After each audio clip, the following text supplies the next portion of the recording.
Yuk aku kupas tuntas lagi cara pembuatan martabak bangka versi premium untuk versi rumahan. Teman-teman kalau mau bikin yang sedikit bisa ditabok tangan kosong seperti di video nanti.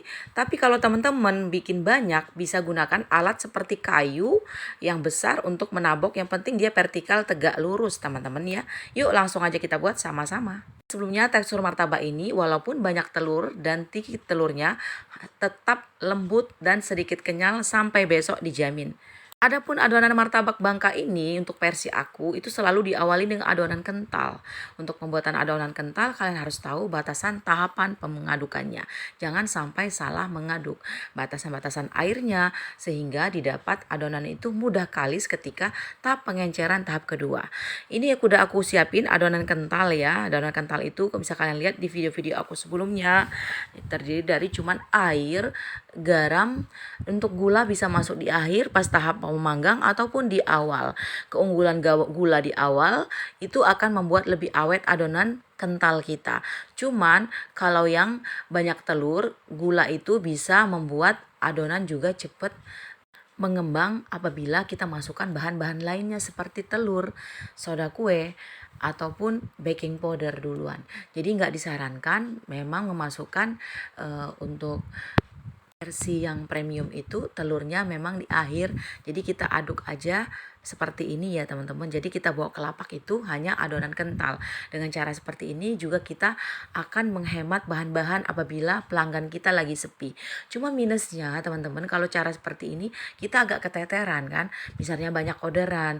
Ini cocok buat kalau kita banyak karyawan atau kita lagi merintis di mana pelanggan kita belum terlalu banyak. Jadi untuk versi premium ini cocok banget, tidak akan menghilangkan kenyal tekstur dari martabak manis itu. Kelembutan ya tetap, walaupun cara seperti ini kalian pakai yang ekonomis ataupun premium, tekstur akhir tetap akan lembut dan sedikit kenyal teman-teman. Yang penting kalian tahu cara pengadukannya, tips-tips yang harus diperhatikan. Nah, untuk versi lengkapnya kalian bisa lihat di video-video aku sebelumnya teman-teman. Untuk versi bangka premium atau versi bangka ekonomis. Setelah itu aku menambahkan ini untuk satu loyang adonan kental martabak. Ini dikira-kira aja ya teman-teman. Kalau kalian timbang mungkin ini sekitar 150 gram ya teman-teman. Aku tambahkan kuning telur 2. Maksimal kalian boleh menambahkan 3 kuning telur untuk satu loyang. Kalau udah lebih hasilnya nggak akan maksimal. Kemudian ini kita akan aduk vertikal tegak lurus.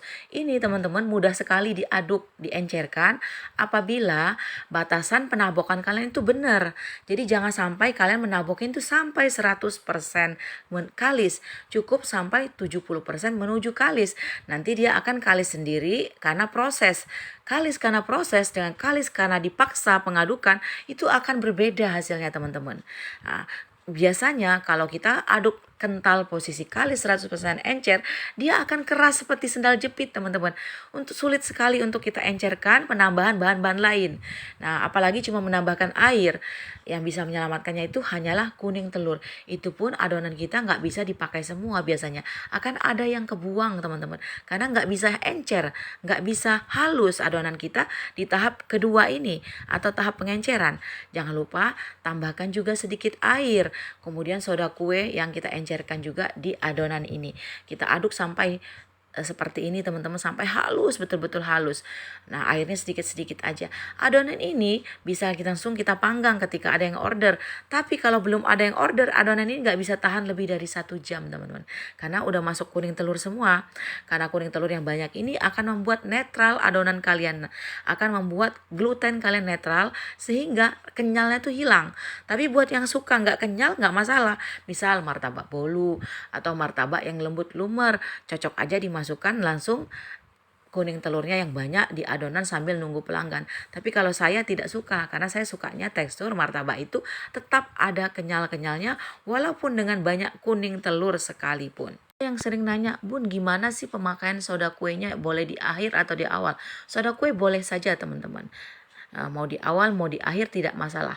Nah ini kebetulan ini aku pakai Panili Topeko ya, yang esen, jadi pakainya sedikit aja. Kemudian aku menambahkan soda kue di akhir pas mau manggang.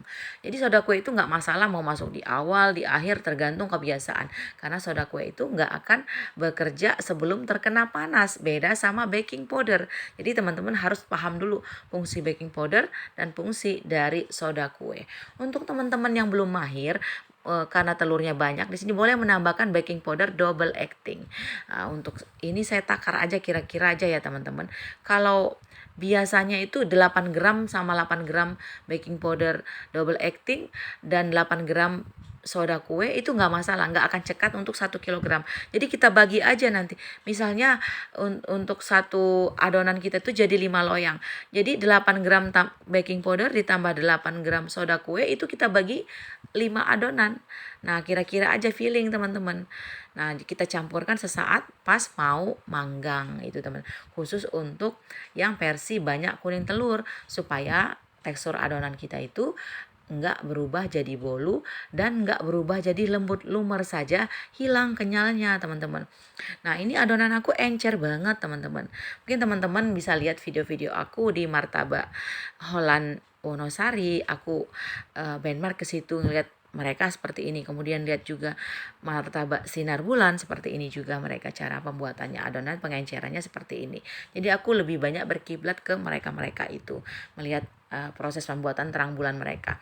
Rasa mirip banget. Cuman yang membedakan mereka kan pakainya, kalau Wonosari kan pakainya Blue Band. Kalau untuk sinar bulan mereka pakainya Wisman. Dan ada beberapa bahan yang pastinya nggak akan sama, seperti vanilinya kita kan nggak tahu bener yang benernya apa.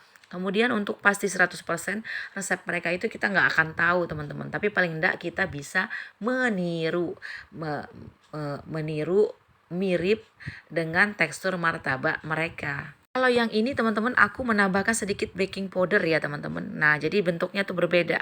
Jadi dia tuh agak ada kayak bunga-bunga gitu. Cuman lebih mumbul teman-teman dibanding yang hanya pakai soda kue.